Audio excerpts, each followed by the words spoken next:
Uh, Number 13, we're coming to the end of this curricular list, is a habit of caution in reasoning to conclusions.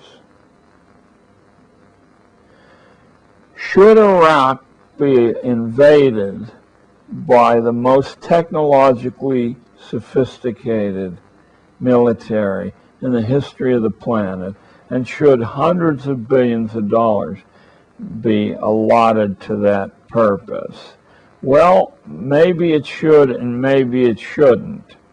But listening to a few government propaganda hours about the similarities between the leader of Iraq and Adolf Hitler is not the way to come to the conclusion, even though it's the way that 80 or 90% of us do.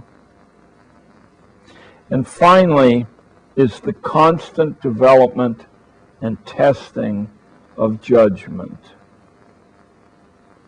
You make judgments, you discriminate value, and then you follow up. You keep an eye on your predictions to see how far skewed from what actually occurs, or how consistent with what transpires things are. Now, this might not be the totality of a great curriculum, but let me tell you from where I sit there, this is well worth considering long and hard as a diet for your own school practice. One of the great anomalies of the teaching business is the disconnect in awareness, or the awareness disconnect between academic endeavor and the world of work, the job market. It's sort of implied that if you acquire a good academic record, that the world will take care of you later on, which I think is a very questionable assertion. Nevertheless, even if it were not a questionable assertion, I think you'll find what I'm going to say next interesting. I wrote to the U.S. Bureau of Labor Statistics, and I had read that they do projections about what jobs will be commonest in the economy of a decade ahead. And I asked for the latest one of those. I said, well, what will be the most abundant jobs in the United States? And the list I got back will supply, I think, surprise you quite as much as it surprised me. The single commonest occupation in the United States will be retail salesperson, a clerk in a store. Now, quick, go over the 12 years of schooling that you probably had. Maybe add to it the 4 or 6 years of college you tacked on top of that, and tell me exactly what part of that experience is relevant to being a retail salesperson. Was your trigonometry or geometry or calculus, is that relevant? How about your memorizing the periodic table of elements? Is that Mendeleev, David?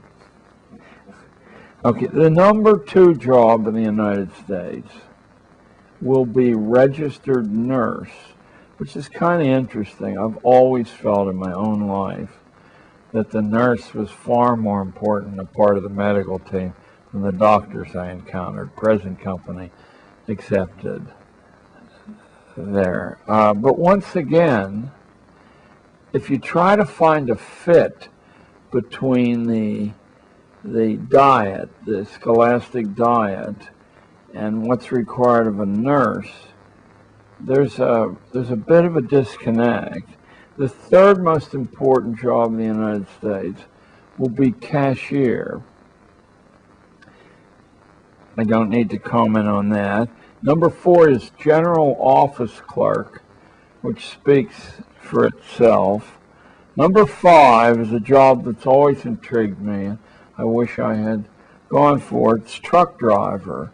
But once again, it's hard for me to see what the 12 years invested and the enormous amount of money represented by that 12 years. In New York State, it's about $11,000 a kid. I believe it's higher than that in California, but it's certainly the equivalent, times 12. If we took that sum and invested it in kindergarten in the kid's name and some canny investments, maybe real estate, which has been a great investment, I think maybe when after 12 years that could be spent fishing or panning for gold, we could hand the kid $1 million or so and say, now go get yourself an education somewhere. There's a gigantic part of the gross national product invested in this form of training. There has to be some reasonable theory of applicability to the functions that the national economy requires. The sixth most common job in the United States will be managers. The seventh, janitors, cleaners, and domestic servants.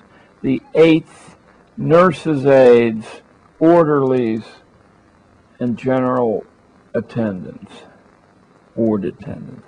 The ninth, food counter and related workers. Notice we're not talking about chefs.